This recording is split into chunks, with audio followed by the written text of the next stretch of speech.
எல்லோருக்கும் வணக்கம். I love you two செல்லம்.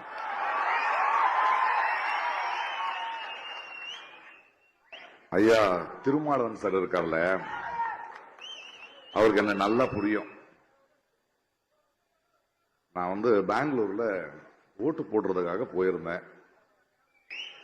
இந்த அரசியல், இந்த எலெக்ஷன் பல இடங்களில் பேசிக்கிட்டு இருந்தேன். போன் அடிச்சாரு, எங்க இருக்கீங்க? பெங்களூர்ல நான் பார்க்கணும்னு சொன்னாரு.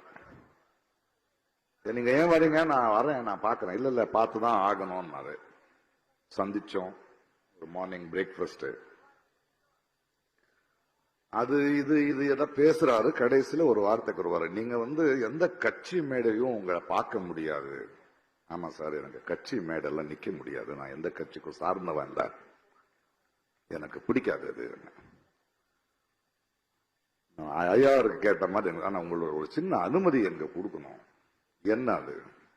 இல்ல, ஒரு விருது கொடுக்கிறோம், அது எங்க கட்சி மூலமா கொடுக்கணும் அப்படின்னாரு. நான் அவருக்கு சொன்னேன், நான் போராடுற கொள்கைக்காக போராடுற நீங்களோ உங்க கட்சியோ என்னுடைய தோழர்கள், நான் வர்றேன். இன்னைக்கு இங்க முன்னாடி இருக்கேன். இங்க விருது வாங்கிய பல பேர், இல்லையா திருமாவளவன் அவர்கள் போல அவ்வளவு பெரிய நீண்ட கால பயணம் இல்லை எனக்கு அரசியல்ல, கொள்கை போராட்டத்தில். ஆனாலும் நான் ஏன் பேசுகிறேன் அப்படின்னு பலர் கேட்கிறாங்க. அவங்களுக்கு ஒரே ஒரு பதில் சொல்லுவேன் நானு. பாருங்க, உடம்புக்கு ஒரு காயமானால்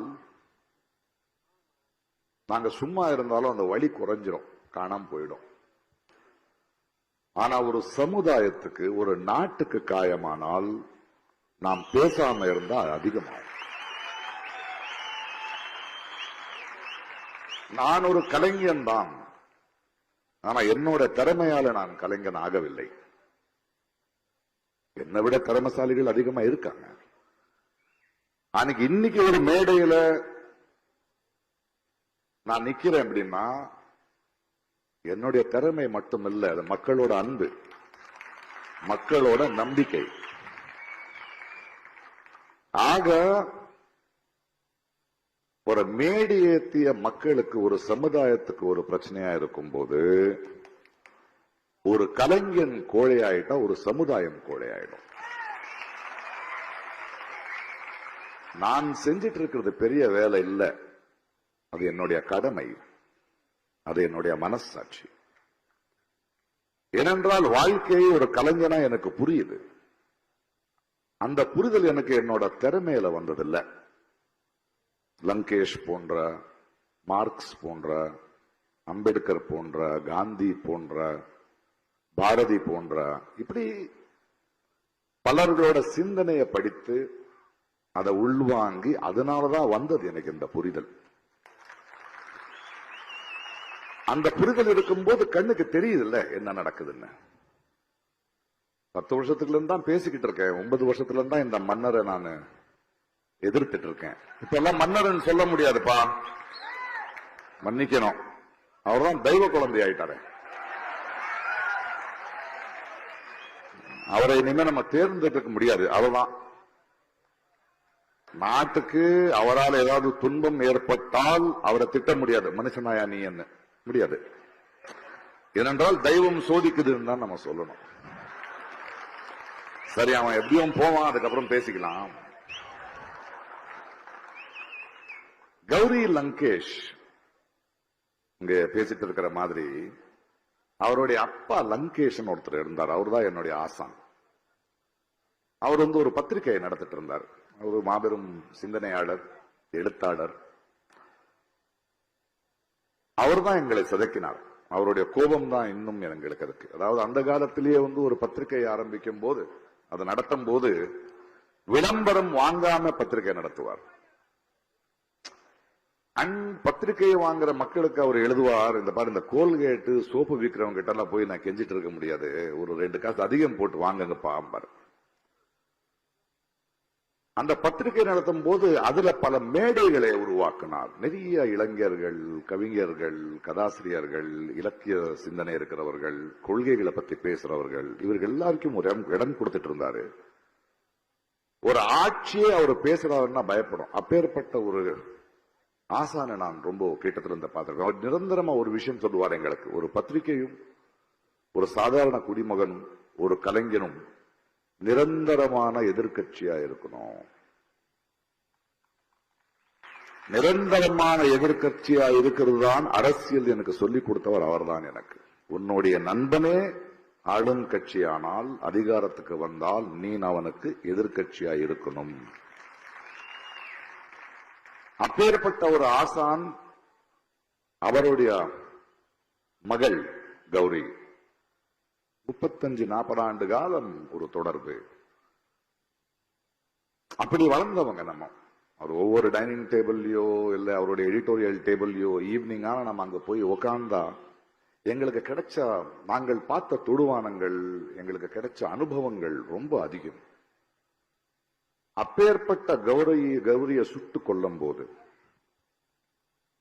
அதற்கு முன்னாடி தபோல்கர் இருக்கட்டும், பன்சாரே இருக்கட்டும், கல்புரி இருக்கட்டும், நான் கர்நாடகத்துல தான் பேசிக்கிட்டு இருந்தோம். பேசலன்னு இல்லை, அப்பவும் பேசிக்கிட்டு தான் இருந்தேன். ஆனால் என்னுடைய தோழி, என்னுடைய ஆசானோட மகள் என் வீட்டு வாசல் முன்ன கொல்லப்பட்டால் கௌரி என்ன ஒரு கேள்வி கேட்டாள். அந்த மரணத்துல நீயும் சும்மா இருப்பியா அப்படின்னு. அதனால்தான் அவளை புதைக்கும் போது நான் சொன்னேன், நான் அவளை புதைக்கல, விதைத்தேன். இந்த பாசிசம், இந்த சனாதனத்தோட டெரரிஸ்ட் ஒரு குரலை அடக்கினோன்னு நினைச்சா அதை விட வேகமான ஆழமான குரல் எந்திரிக்குங்கிற காரணத்தினாலதான் 8 வருஷமா நான் பேசிக்கிட்டு இருக்கேன். 4ஆம் தேதிக்கு அப்புறம் இந்த தெய்வ மகன் போனதுக்கு பிறகு நான் எனக்கு வேலை இருக்கியல்ல எனக்கு தெரியாது, இருக்கட்டும். ஆனால் இது ரொம்ப முக்கியம். அம்பேத்கர் சுடர் எனக்கு கொடுக்கறீங்க, நான் தலித் கிடையாது, ஆமா. ஆனால் அம்பேத்கர் இந்த கான்ஸ்டிடியூஷனை எழுதாம இருந்திருந்தால் இந்த நாடு எப்படி இருக்கும்னு யோசிக்கும் போது எனக்கு பயமா இருக்கு. ஏனென்றால் அவருடைய சிந்தனையும் அவர் நினைத்த இந்த கான்ஸ்டிடியூஷன் பசியால பிறந்ததில்லை, வழியால பிறந்ததில்லை, அவமானத்துக்கு பிறந்தது. இன்னைக்கு வேர்வை மனம் பேசிட்டு இருந்தாரு. ரீசெண்டா இந்த எலெக்ஷன் கேம்பெயின்ல நான் வாடி என்கிற ஒரு ஊருக்கு போயிருந்தேன் கர்நாடகால. அங்க ஒரு ரயில்வே ஸ்டேஷன் இருக்கு. அங்க பல வருடங்களுக்கு முன்னாடி அம்பேத்கர் இறங்கி இருந்தாராம். அதுக்கு பீமஸ்பர்ஷம் சொல்லுவாங்க அந்த இடத்துக்கு. அங்க இறங்கினேன். சில இலக்கியவாதிகள் நம்ம எல்லாம் சேர்ந்து ஒரு மேடை இருந்தது. அந்த மேடைக்கு போகும்போது ஒரு ஓபன் ஜீப்ல என்ன நிக்க வச்சுட்டு போயிட்டு இருந்தாங்க. எல்லாரும் உங்களை பார்க்கணும், அவங்களோட பேசணும், ஊர்வலமா போயிட்டு அந்த மேடைக்கு போகலாம். ஒரு சின்ன ஒரு மார்க்கெட் இருக்கிற, நிறைய ஏழைகள் இருக்கிற, நிறைய கடைகள் இருக்கிற தெருவுல நான் போயிட்டு இருந்தேன். போயிட்டு இருக்கும்போது மக்கள் எல்லாம் அன்போட தொடணும், பேசணும், அவர் கையாவது கொடுங்க அப்படின்னு கேட்டு இருந்தாங்க. என் பக்கத்துல இருக்கிறவர், ஏயோ சார் வேணாம் சார், அவங்க ஏதோ பண்ணிடுவாங்க, வேண்டாம், இது என்ன பரவாயில்ல அப்படி. நான் போயிட்டு இருக்கும்போது, தொட்டுட்டு இருக்கும்போது அவன் எவரும் ஒருத்த கறி கடைக்காரன் அவன் வர்றான். அதோட மனம் எனக்கு வருது, வேர்வை எனக்கு வருது. அங்கே ஒரு பூ விற்கிற ஒரு தாய், பிரகாஷ் சார் அப்படின்னு கன்னடத்துல பேசி கை கொடுக்குறாங்க. அந்த மென்மை எனக்கு தெரியுது, அந்த வேர்வை எனக்கு தெரியுது. யாரோ இரும்பு கடைக்காரன் பாக்குறான், அதோடைய ரஃப்னஸ் எனக்கு தெரியுது. சின்ன சின்ன குழந்தைங்க ஜம்ப் பண்ணி சொல்லோன்னு கை கொடுக்குறாங்க, அந்த எண்டு தான் தெரியுது. அந்த மனத்துல, அந்த ஸ்பர்சத்துல எனக்கு அம்பேத்கர் தெரிஞ்சார்.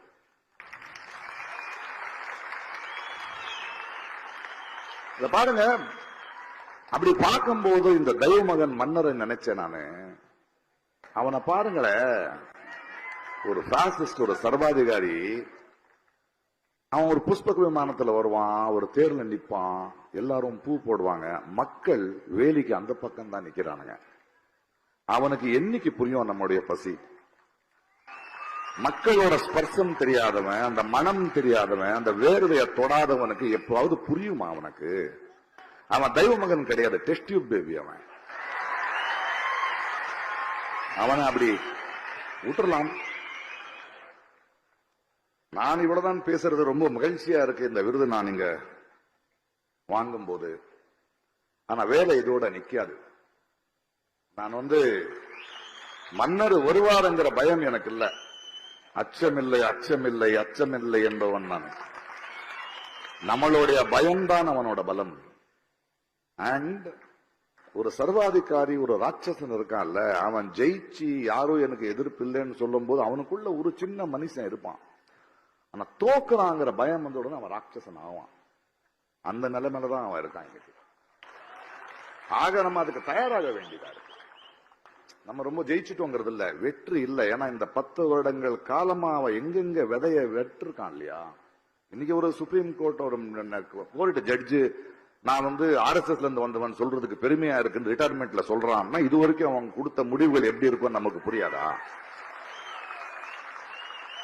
இது ஒரு நிரந்தரமான போராட்டம் இருக்கு. இது இந்த மோதி போடுற ஆளுகள் இவனும் வந்தான், ஹிட்லர்ல இருந்து வந்துகிட்டு இருக்கான். இவங்களுக்கு வாழ்ந்த சரித்திரமே கிடையாது.